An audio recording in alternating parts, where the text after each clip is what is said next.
میں ایک صحافی ہونے کے باوجود شیخ رشید صاحب کو اس لیے پسند کرتا ہوں کہ وہ ایک درد مند انسان ہے. اس کے اندر انسانیت ہے، غریبوں کا درد ہے، بیوہ بزرگ و مستحق افراد کا درد ہے، مزدوروں کا درد ہے، اور شہر کی جہاں جیسی ضرورت رہتی ہے وہ شخص اتنا دور اندیش ہے کہ اس پر نظر رکھتے ہوئے وہ فیصلہ کرتا ہے اور کام کرتا ہے. شیخ رشید صاحب کے متعلق میں 1996 سے میں ان کو جانتا ہوں، کیونکہ میں ان کو 96 میں ان کے بہت قریب گیا اور ان کو دیکھا کہ کیا ہے شیخ رشید صاحب. اصل میں میری معلومات کے مطابق الحاج ہارون احمد انصاری اور مصطفیٰ سیٹھ بیڑی والے کا اس شہر پر احسان ہے. وہ احسان یہ ہے کہ انہوں نے شیخ رشید جیسا ایک بہترین عوام کا درد رکھنے والا، کام کو پسند کرنے والا، ترقی کو پسند کرنے والا سیکولر لیڈر میدان میں لایا. اس زمانے میں جیسے آج ایک ٹاٹا کا قانون، اس وقت زمانے میں میسا کا قانون تھا. قوم ملت کے لیے شیخ رشید صاحب کو جیل جانا پڑا تھا، کافی مشقتیں اٹھائی، ان کو تکلیفیں ہوئی. اس دوران کونسل کا الیکشن قریب آ رہا تھا، تو الحاج ہارون احمد انصاری اور مصطفیٰ سیٹھ بیڑی والے نے شہر پر ایک، میں بولتا ہوں کہ بڑا احسان کیا. ایک اچھے لیڈر کو میدان میں لایا، انہوں نے ان کو جیل سے رہا کروایا اور کونسل الیکشن میں کھڑا کیا اور کامیاب بھی ہوئے. اس کے بعد سے جو ان کا سیاسی سفر ہے تو وہ صرف سیاست کے لیے نہیں تھا. اگر کوئی ان کا ساتھی تعلق والا اگر پریشان دکھائی دیا تو وہ اپنی جیب میں جو کچھ رہتا تھا وہ پورا اس کو دے دیتے تھے. اگر کوئی پریشان حال دکھائے تو اپنے گھر کی فکر کم کرتے تھے اور پریشان حال لوگوں کی فکر زیادہ کرتے تھے. ان کا جو انداز تھا کہ وہ اپنے لیے جیتے ہی نہیں تھے، وہ ایک دم بے فکر ہو کے قوم و ملت کے لیے، عام عوام کے لیے، غریب کے لیے، مزدور کے لیے ان کے دل میں درد تھا، اور وہ درد آج تک قائم ہے. شیخ رشید صاحب نے کبھی بھی ایسا نہیں کہ بس پیسہ کماؤ اور گھر بھرو، یہ معاملہ ان کا رہا ہی نہیں ہے. انہوں نے اگر کچھ دو پیسہ کمایا بھی نہ تو اپنے غریب ساتھیوں پر خرچ کیا، غریب عوام پر خرچ کیا. اگر کوئی مجبور آ جائے کہ میرے وہاں شادی ہے، بچی کی شادی ہے، تو وہ یہ نہیں دیکھتے تھے کہ میرے پاس کیا رہے گا، کیا بچے گا، اٹھا کے اس کو جتنا بنتا دے دیتے تھے. اگر کوئی ہاسپٹل کا معاملہ یا کوئی مجبور بیوہ خاتون آ گئی کہ میری بچی کی شادی ہے، اس کی مدد کرے. تقریباً قریب سے 1996 سے دیکھ رہا ہوں ان کا جو کام کرنے کا انداز ہے. انہوں نے یہ دیکھا کہ ضرورت کہاں ہے، یہ نہیں کہ بس جہاں ضرورت نہیں ہے وہاں کام کر دو، وہاں کام کر دو.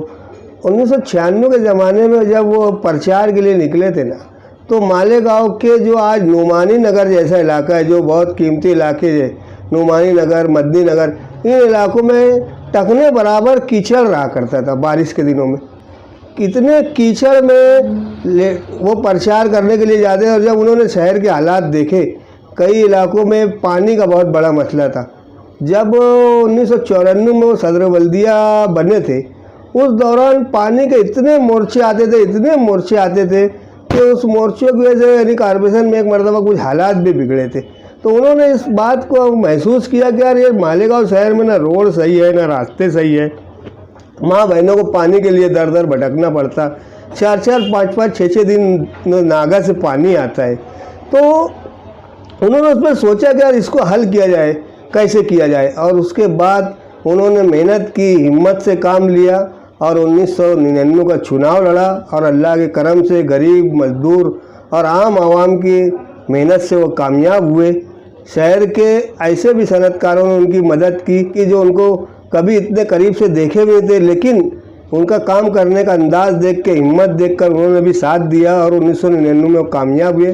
کامیابی کے بعد انہوں نے پیچھے مڑ کے نہیں دیکھا. ایم ایل اے فنڈ کیا ہوتا ہے انہوں نے شہر کو بتایا. ایم ایل اے فنڈ کے ذریعے شہر کے روڈ، راستے اور جو مضافات کے علاقے تھے، ڈیپو، مدنی نگر، گاندھی نگر، نعمانی نگر، ان علاقوں میں روڈ، راستے، پانی کی پائپ لائنوں کا جال بچھایا اور شہر کو ایک نئے دور کی طرف لے کر گئے. دھیرے دھیرے آج شہر کا کوئی بھی علاقہ ایسا نہیں بچا ہے جہاں پر اچھے روڈ، راستے نہیں ہیں.